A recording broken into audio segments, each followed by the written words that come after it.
Aquele homem sempre teve uma aura mística, envolto em mistérios desde o seu nascimento. Por abandonado ainda bebê na frente de um mosteiro. Os monges o adotaram. Aprendeu a ler muito antes do que qualquer criança e já sabia fazer alguns cálculos. O mais incrível é que as pessoas diziam que ele possuía poderes de cura. Elas disseram que já viram ele ressuscitando um rato ou consertando a asa de uma pomba caída. Até onde isso é verdade, ninguém nunca pôde provar. A criança que andava com um ar imponente se tornou um monge. Na fase adulta, mantinha o mesmo ar imponente.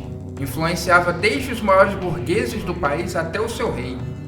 Era um querido confidente, curandeiro e até consultor nas guerras. Fazia uma mistura com algumas ervas que ele dizia ter o poder da vidência. As pessoas só viam as previsões que acabavam dando certo. As milhares erradas eram sumariamente esquecidas e empurradas para baixo do tapete. Equívoco ou erros da visão. Eram as respostas do monge, que na verdade nunca foi monge, mas não precisava contar isso para os outros. Ninguém precisava saber. Ser monge era o seu trunfo. Era um grande amante, adorava as mulheres.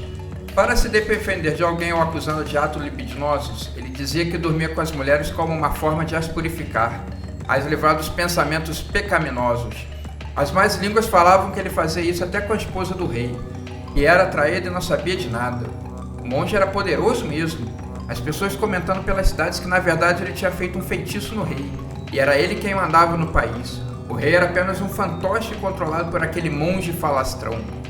Com a sua influência tão grande, ainda mais de alguém que veio do nada, acumulou uma porção de inimigos, em todos os estratos da sociedade, desde os mais simples até os nobres, que se sentiam traídos por ele exercer um cargo tão alto. Logo esses nobres tramariam o seu assassinato. Rasputin foi convidado para uma festa na alta sociedade. Era uma festa em sua homenagem. Os nobres queriam se desculpar pela hostilidade com ele. Sabiam que ele aconselhava muito bem o rei. O país estava passando por turbulências internas e externas, mas o rei estava se saindo muito bem politicamente. O monge sabia que era uma armadilha, mas não se importava. Era mais uma chance de mostrar o seu poder. Se deliciou com todas as bebidas que lhe foram oferecidas, se lambuzou com todas as comidas caríssimas que lhe foram oferecidas. Ao final da festa, para o desespero de todos, se despediu e foi embora.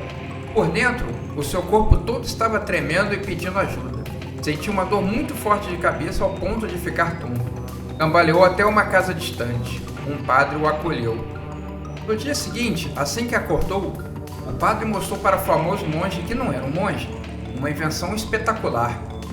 Era possível ir para o futuro e visitar lugares do passado, descobrir coisas sobre a vida, o universo e tudo mais. Ao padre, não era permitido essas viagens, era preciso de alguém com sapiência e poder para usufruir da máquina.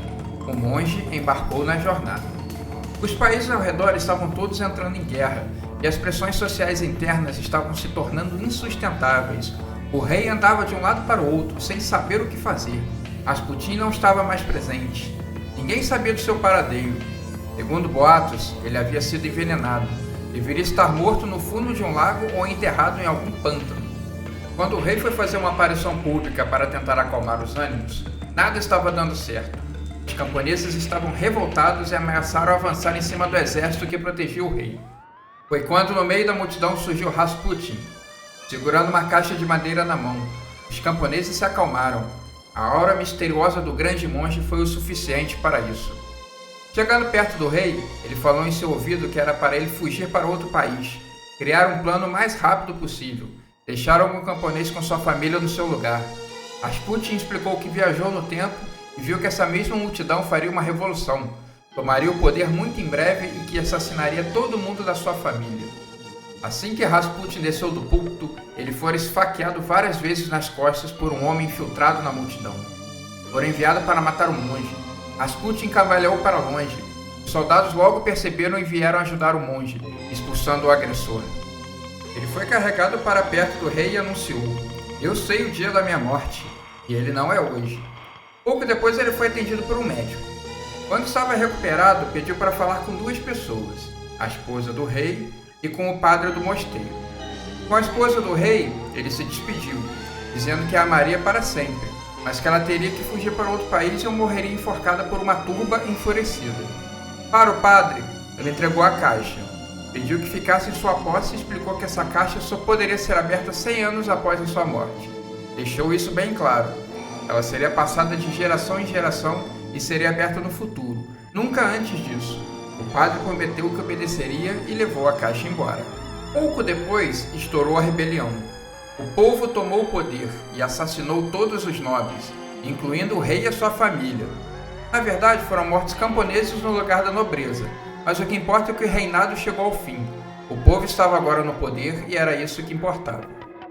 O monge nunca mais fora visto. Desapareceu de uma hora para outra. Ele tinha essa mania. Anos mais tarde, apareceu um vendedor ambulante vendendo partes do corpo de Rasputin, dizendo que ele tinha poderes especiais. No museu mais famoso do continente estava a caixa que só poderia ser aberta 100 anos depois de sua morte. Mas eles nunca puderam precisar da morte do monge, então contaram um ano após o seu desaparecimento. Na época, 100 anos mais tarde, já existia televisão e internet. O mundo inteiro estava de olho na misteriosa caixa. Se criou um clima de misticismo em cima da abertura dela. Montaram um mega evento para isso. Quando a caixa foi aberta,